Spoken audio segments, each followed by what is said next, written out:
Seperti itu.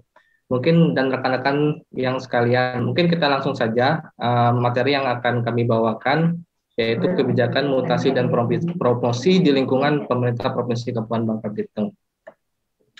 Nah, sebagai pengenalan saja, kami dari Subbidang Mutasi dan Promosi itu melakukan tugas rutin yang salah satunya yaitu pelaksanaan pelayanan dan pengelolaan administrasi mutasi dan promosi pegawai. Yang kedua, pelaksanaan pembuatan komsek keputusan pengangkatan dalam pemberian jabatan pimpinan tinggi dan administrasi. Yang ketiga, pelaksanaan dan pembuatan konsep keputusan pengangkatan, pembebasan, serta pengangkatan kembali jabatan fungsional. Jadi pada dasarnya kami di BKD ini diamanahkan tugas dan fungsi sebagai pelayan pegawai. Jadi kawan-kawan yang berada pada OPD lain itu mungkin yang tupoksinya bersinggungan langsung dengan masyarakat. Nah, kami berada di posisi yang menjadi pelayan kawan-kawan PNS.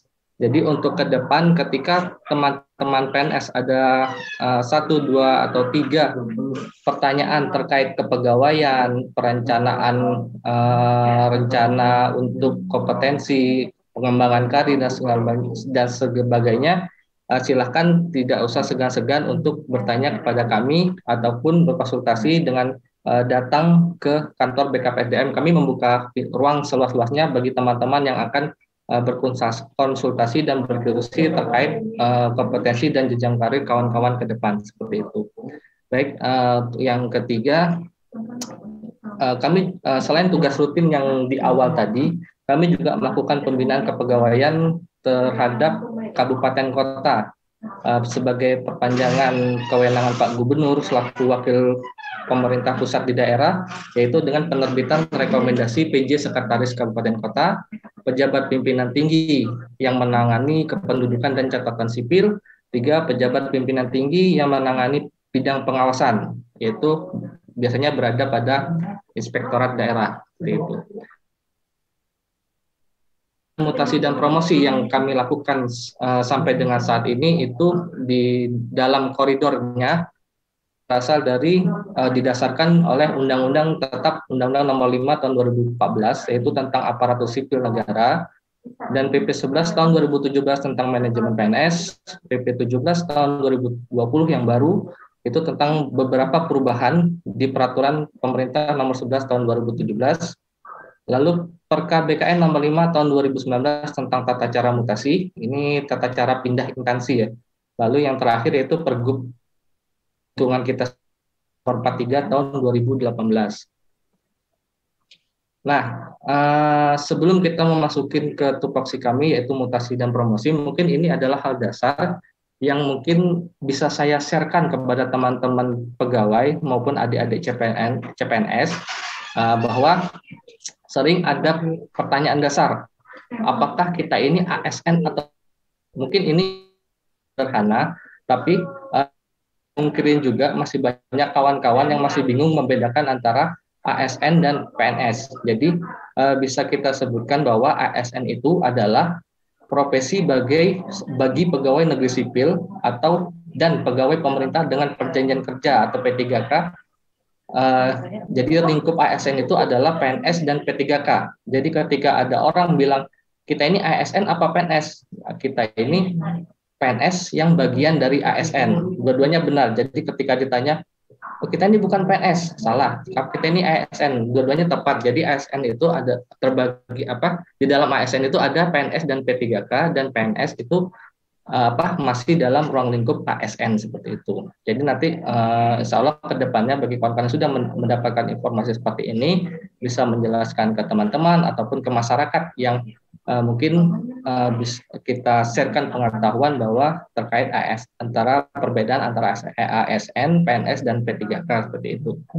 Lantas PNS PNS dengan P3K sendiri itu jelas PNS adalah warga negara Indonesia yang memenuhi syarat kita diangkat oleh PPK, pejabat pembina kepegawaian, dalam hal ini Pak Gubernur Kepulauan Bangka Belitung sebagai pegawai tetap. Jadi kita ini tetap dari mulai CPNS sampai dengan masa purna bakti atau pensiun, seperti itu. Berbeda dengan P3K. P3K adalah pegawai pemerintah dengan perjanjian kerja yang di situ Untuk masuknya memang syaratnya sama, ada ada tes yang dilalui dan diangkat berdasarkan kompetensi dan keahlian dengan perjanjian kerja. Itu minimal 1 tahun dan bisa diperpanjang. Kapan perpanjangnya sampai saat ini memang belum ada aturan yang mengatur itu, cuman biasanya maksimal 5 tahun dan bisa diperpanjang sampai dengan masa BUP. Masa BUP itu bisa 58 sampai 60. Perbedaan yang mendasar yang sangat terlihat sekali bahwa perbedaan antara PNS dan P3K adalah pada masa pensiun. Karena jelas P3K itu sampai dengan saat ini yang belum ada aturan yang mengatur apakah P3K menerima pensiun atau tidak, seperti itu. Tapi kalau ketika dalam pekerjaan semua hak dan kewajibannya sama. Jadi dari take home pay segala macam tunjangan apapun itu sama antara PNS dan P3K.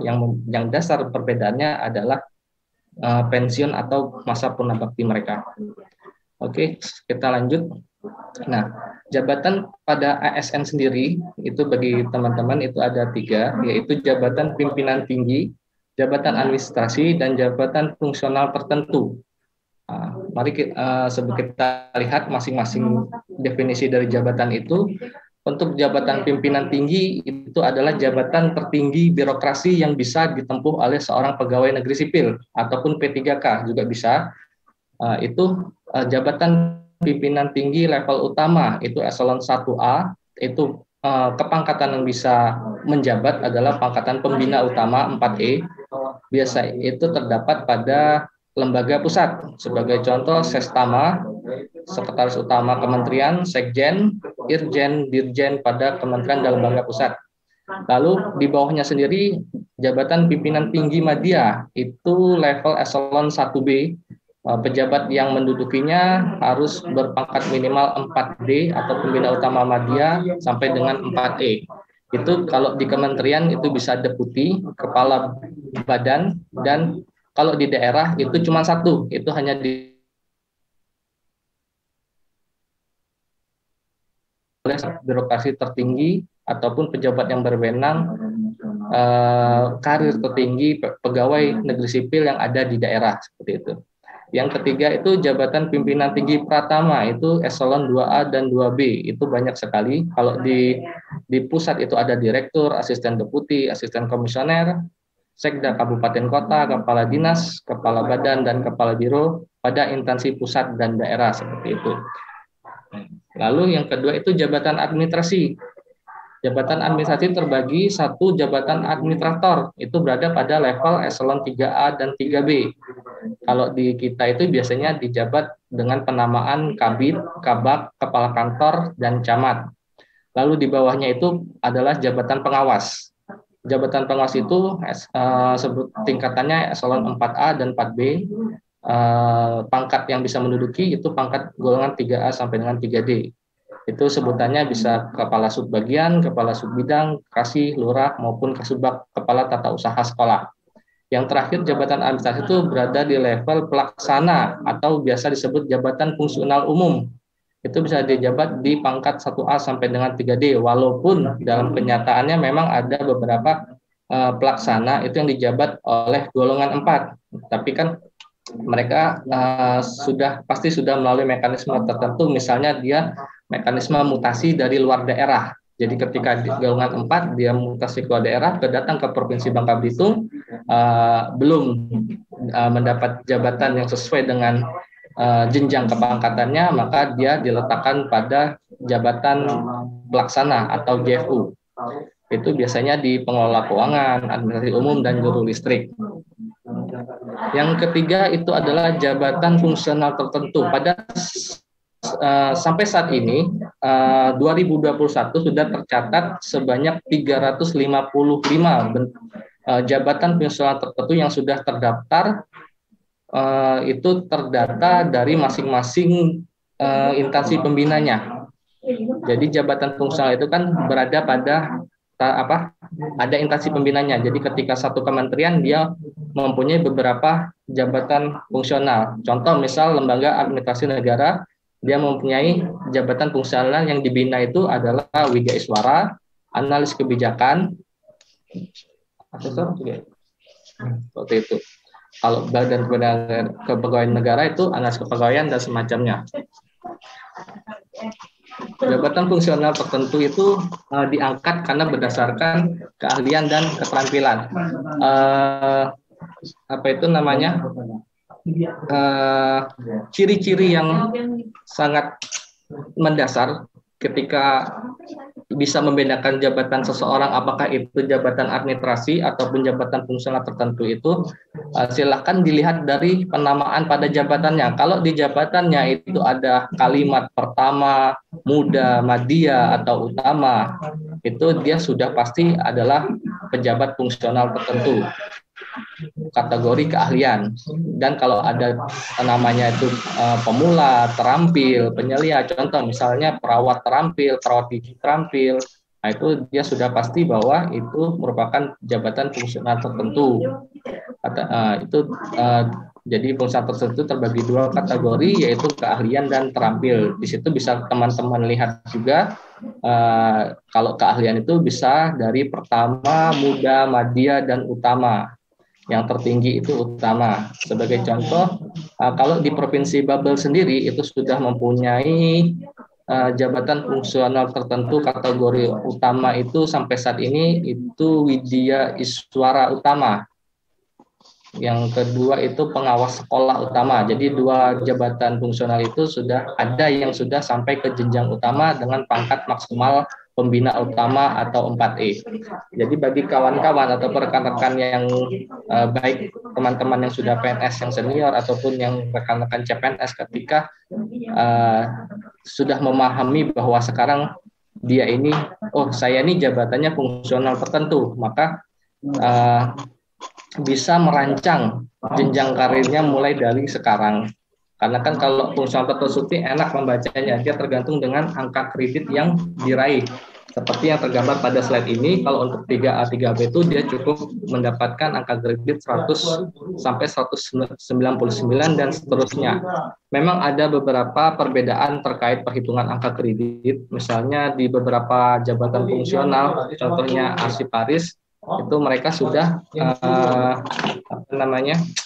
memperoleh angka kredit dari konversi SKP-nya. Jadi tidak mengeluarkan angka sampai beratus-ratus seperti ini, tapi cukup dengan nilai 50, 100 seperti itu, tergantung konversi dari sasaran kinerja mereka. Nah, kita masuk ke tupoksi kami. Yang pertama itu mutasi PNS. Mutasi PNS sendiri itu jelas ya, kalau kita mendengar kalimat mutasi, pasti itu adalah sebuah aktivitas perpindahan, baik itu yang setara, rotasi, ke atas, promosi, ke bawah, demosi, maupun diagonal seperti itu. Jadi perpindahan PNS dari instansi satu ke instansi lain dalam lingkup pemerintahan atas permintaan sendiri. Oke, nah, jadi koridor dari mutasi ini kami mengacu ke Perka BKN nomor 5 tahun 2019 tentang tata cara mutasi. Jadi ada paradigma yang berubah ketika Perka BKN 5 tahun 2019 ini mulai diberlakukan. Jadi ketika dulu mutasi itu ditujukan sebagai penyebaran pegawai guna efektif dan efisiensinya sebuah organisasi ataupun sebuah dinas atau OPD. Tapi setelah pemberlakuan Perka BKN 5 tahun 2016 ini, mutasi sendiri sudah didefinisikan itu adalah sebagai hak seorang pegawai negeri sipil untuk mengembangkan karirnya.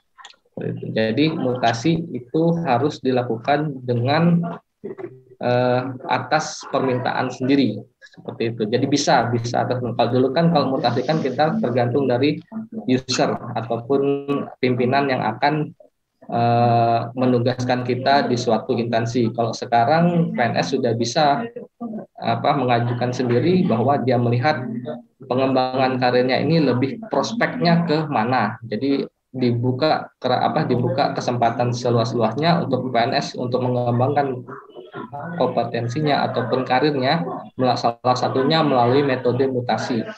Nah, jadi ini terkait tata cara mutasi. Jika mutasi PNS itu antar kabupaten kota di satu provinsi, contohnya Provinsi Bangka Belitung, misalnya teman-teman adalah PNS dari Bangka Selatan akan pindah ke Kabupaten Belitung, maka itu cukup pertimbangan teknisnya cukup dari kantor regional BKN 7 Palembang yang nanti diturunkan oleh SK Alih Status Pak Gubernur Bangka Belitung. Yang kedua, ketika mutasi PNS antar kabupaten kota, antar provinsi itu ditetapkan oleh Mendagri setelah memperoleh pertek dari BKN. Jadi jika teman-teman ingin pindah contoh dari kota Pangkal Pinang ke kota Palembang, nah, itu kan sudah antar provinsi. Jadi kalau antar provinsi seperti itu, hitungannya itulah dari Provinsi Bangka Belitung ke Provinsi Sumatera Selatan, maka itu pertimbangan teknisnya itu dari Pemprov Sumsel itu mengajukan ke BKN Pusat Jakarta dan terbitlah pertimbangan teknis, lalu ditetapkan SK keputusan perpindahan tersebut oleh Kementerian Dalam Negeri.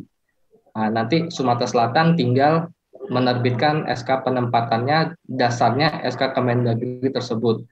Jadi kalau sekarang itu setiap mutasi bisa dibilang yang repot itu instansi menerima, karena instansi melepas itu hanya menerbitkan surat persetujuan pindah, sedangkan instansi menerima dia harus ngurusin berkasnya itu sampai ke Badan Kepegawaian Negara seperti itu.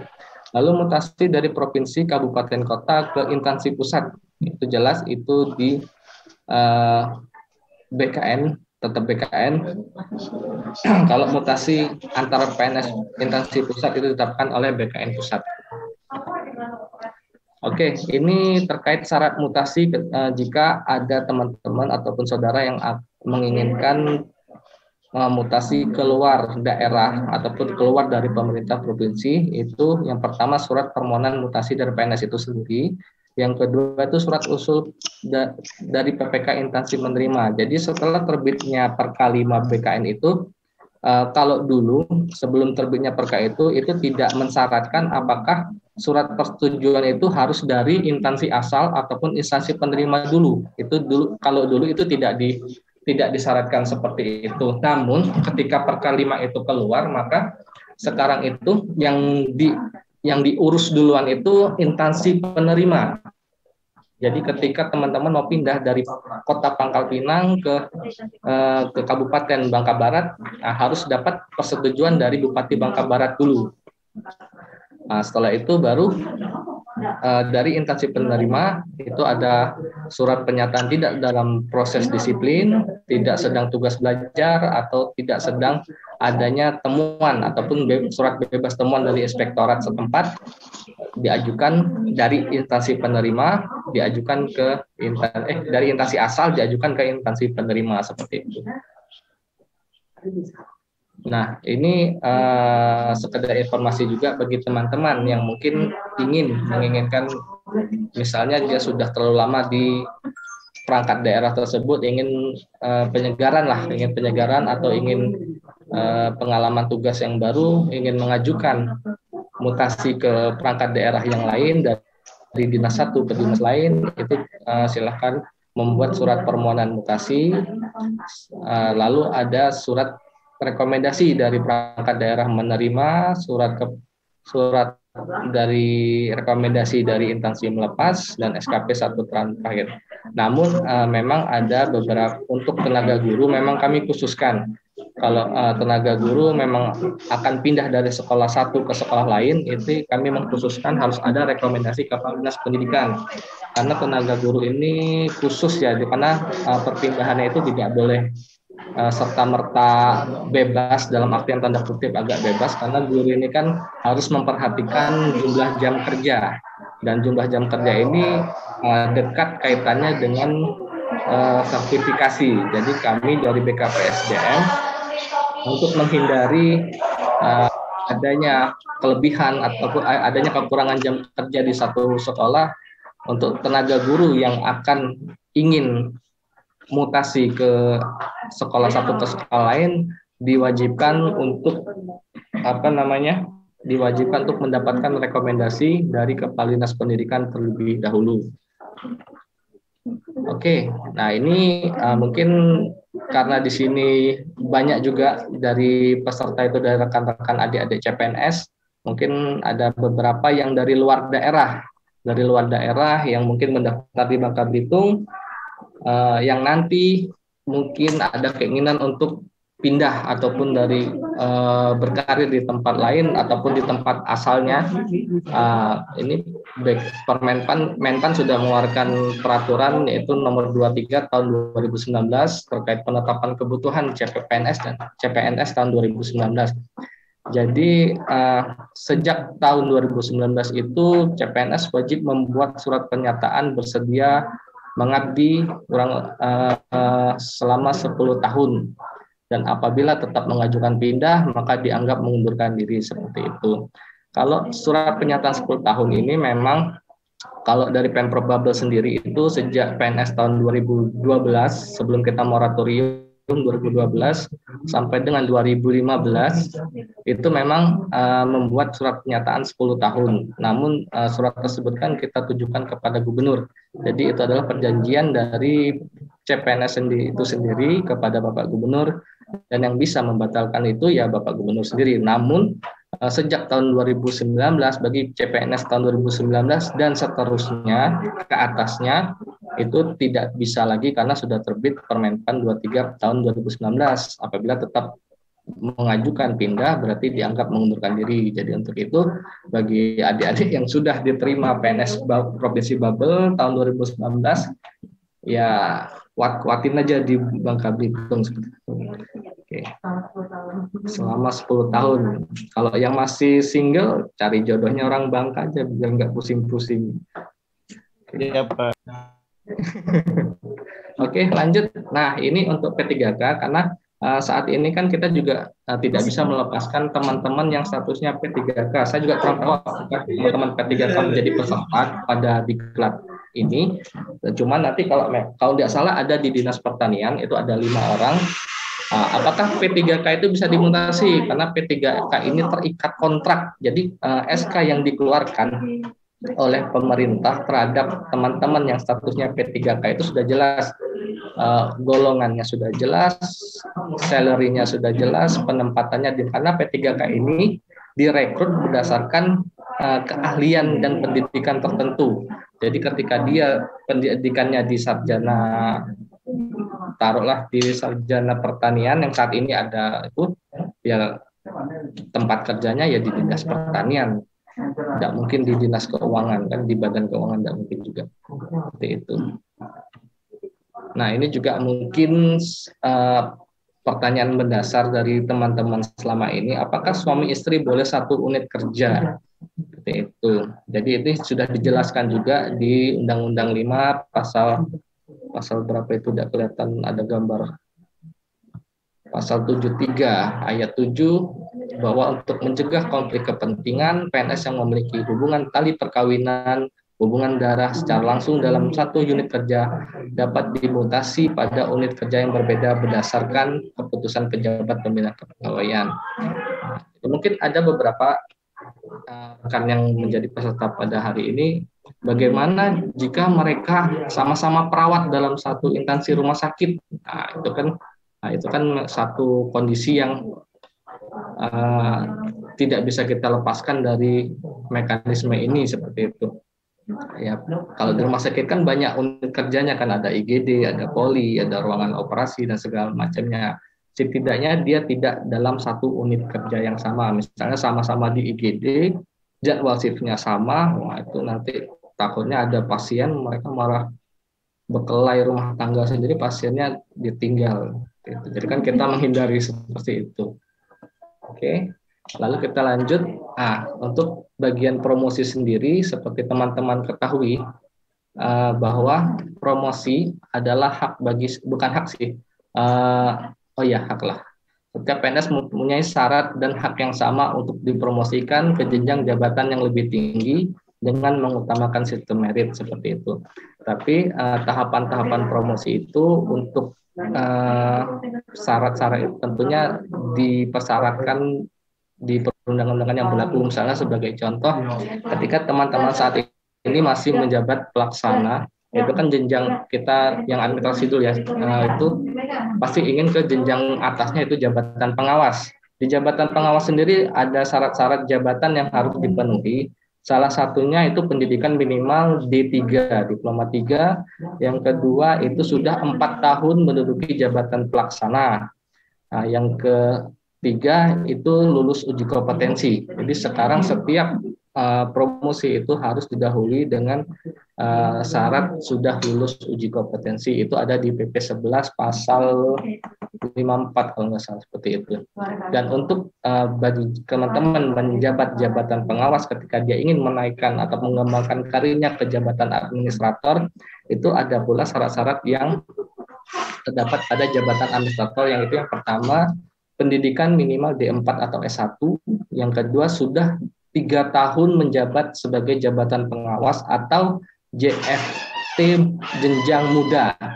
Jadi jika diangkat menjadi administrator, dia harus sudah 3 tahun dalam jabatan pengawas atau JFC jenjang muda. Yang terakhir sama, itu dia harus lulus uji kompetensi terlebih dahulu. Dan teman-teman yang dari pejabat administrator ingin menaikkan jenjang karirnya ke jabatan pimpinan tinggi juga sama. Untuk jabatan pimpinan tinggi tetap jenjang minimal S1, yang kedua dia 2 tahun pada jabatan eselon 3A dan 3 tahun pada jabatan eselon 3B. Dan tentunya ketika pada saat dia ingin mengembangkan karirnya ke jabatan pimpinan tinggi, tentunya sesuai mekanisme yang berlaku itu harus dilalui seleksi terbuka seperti itu. Jadi bukan serta-merta ditunjuk menjadi kepala dinas atau kepala biro atau kepala badan, tapi harus bersaing di mekanisme seleksi terbuka seperti itu. Kalau yang fungsional juga sama, ketika dia ingin menaikkan jenjang jabatan dari misalnya jenjang pertama ke muda, di beberapa aturan jabatan fungsional harus melalui mekanisme uji kompetensi. Tapi karena masing-masing fungsional ini instansi pembinanya juga masing-masing kementerian, jadi ada yang pakai uji kompetensi, ada yang tidak, ada yang harus diklat dulu, ada yang tidak, seperti itu. Nah, jadi itu diatur oleh kementerian instansi pembinanya masing-masing. Dan semua semua mekanisme promosi itu harus tentunya sudah dilalui oleh tim pertimbangan tim penilaian kinerja pada instansi pemerintah. Oke. Dan yang ketiga itu nanti ini menjadi penting ketika promosi itu harus dilakukan sesuai dengan peta jabatan. Jadi sebagai informasi saat ini peta Biro Organisasi memang sedang mengupdate peta jabatan, kebutuhan dan analis beban kerja di Provinsi Kepulauan Bangka Belitung. Untuk selama ini yang 2019 memang sudah dilakukan. Jadi ini juga sebagai koridor. Maksudnya seperti ini. Jadi ketika suatu dinas itu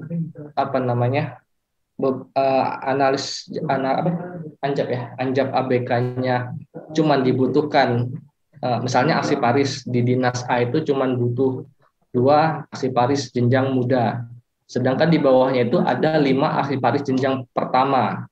Nah, jadi kan dari 5 orang ini mempunyai kesempatan yang sama untuk mendapat naik, misalnya kebetulan bersamaan mereka angkatannya sama, angka kreditnya sama dan segala macamnya.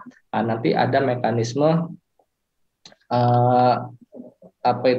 seleksi, entah itu uji kom atau pertimbangan tim penilai kerja. Jadi tidak bisa semuanya 5-5-nya naik ke muda. Jadi kalau memang dinas itu butuhnya cuman anjapnya itu ada 2 Aksiparis muda, ya 2 yang naik, yang 3 sabar dulu, ataupun bisa mencari di OPD lain yang ada membuka formasi Aksiparis muda seperti itu.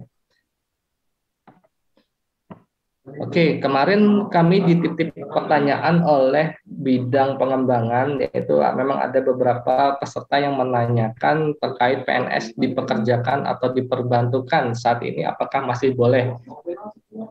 sejak tahun 2018 dengan terbitnya Permenpan 35 tahun 2018, maka tidak ada lagi yang namanya PNS dipekerjakan ataupun diperbantukan ataupun dititipkan atau apalah itu namanya.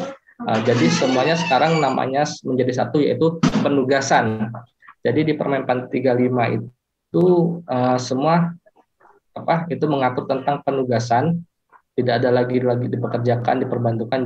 Kami juga Pemprov Babel terkait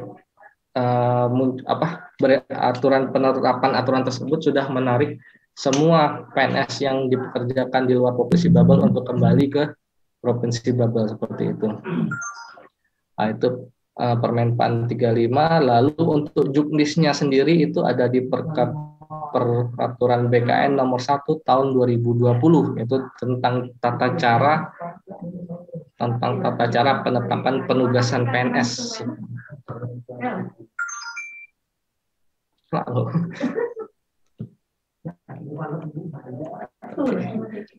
Oke, nah, jadi PNS itu bisa ditugaskan di instansi pemerintah maupun di luar instansi pemerintah. Nah, untuk di instansi pemerintah itu instansi pemerintah seperti apa? Jadi PNS ini tidak bisa lagi ditugaskan, misalnya dia sekarang PNS Provinsi Babel. Kebetulan dia bersuamikan PNS vertikal. Contohnya misalnya suaminya bekerja di Kemenkumham.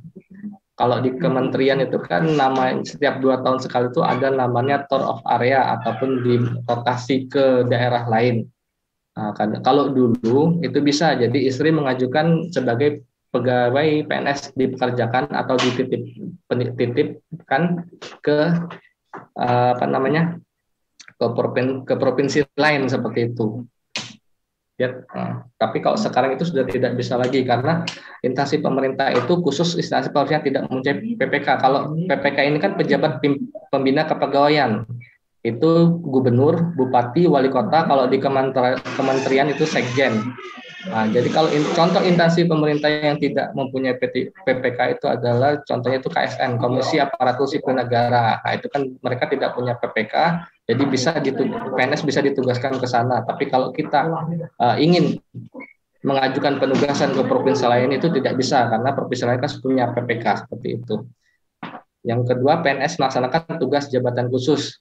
Yang PNS melaksanakan tugas jabatan ini tetap yang poin kedua dan ketiga ini tetap satu koridor sama poin pertama ya. Jadi syarat pertama dulu itu diutamakan mutlak, baru 2 ketiga mengikuti seperti itu. Nah, bagaimana kalau penugasan di luar instansi pemerintah? Nah, itu diatur dalam jangka waktu tertentu. Dalam jangka waktu tertentu, misalnya dia ditugaskan menjadi diplomat di luar negeri. Itu kan maksimal 3 tahun. Proyek pemerintah misalnya dia tergabung dalam pembangunan ataupun tugas-tugas pemerintah, organisasi profesi. Nah, kalau organisasi profesi ini bisa dicontohkan seperti atlet-atlet pelatnas. Contoh misal atlet bulu tangkis itu kan semua atlet itu kan sudah diangkat PNS. Nah, mereka bekerjanya di mana? Ya di organisasi profesi yang KONI ataupun persatuan olahraga seperti itu. Jadi tetap mereka pegawai Kemenpora, tapi mereka ditugaskan di KONI ataupun di organisasi profesi seperti itu. Lalu organisasi internasional. Nah, organisasi internasional ini secara khusus harus di bawah naungan PBB. Badan lain yang ditentukan pemerintah dan dan dari semua instansi yang menjadi tujuan penugasan itu harus melalui persetujuan Badan Kepegawaian Negara. Kalau untuk jabatan guru, dosen, guru dan dosen, misalnya yang akan bertugas pada sekolah swasta ataupun universitas swasta itu dibolehkan selagi kebutuhan guru dan dosen pada instansi induk itu tercukupi. Nah, seperti itu. Oke. Slide-nya sudah habis. Mungkin panitia Pak Okta mungkin itu akhir dari presentasi kami Subdit Mutan Promosi. Selanjutnya waktu dan tempat kami persilakan.